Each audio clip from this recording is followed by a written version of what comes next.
So, hello guys, welcome back to my vlog. So, ngayon is tuturuan ko kayo kung paano mag-patch ng personality dito sa Minute Per 1024. Mga moving head, mga parallel, ganun. So, kailangan may ready na kayong personality dito sa USB. Tapos, i-insert ng dito sa after nun, kailangan nyo pumunta dito sa setup tsaka UDIS, tas i-read yung data nya. Tas after nun, exit kayo, tas may punta tayo sa patch. Yan, patch. May patch dimmer tayo dito or patch fixture. So ngayon yung fixture kasi nandito yung personality sa USB. So yan, patch fixture. So yan, for example, yan yung ilaw ko, yung yung code, yung audience light. For example, yan, pindutin lang natin yung 1. So ito sa A, tas makikita nyo dito DMX001. Yan yung address nya.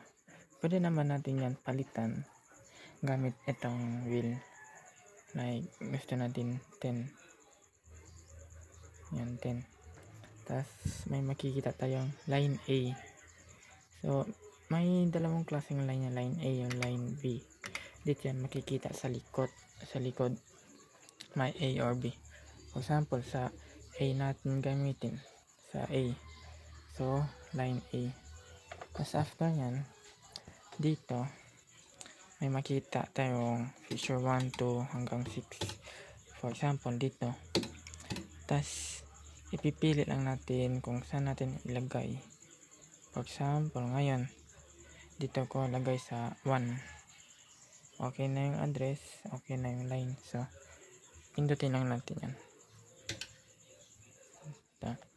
Tapos ngayon makikita natin na nag-iba yung DMX address nya kasi para sa isa na naman patch.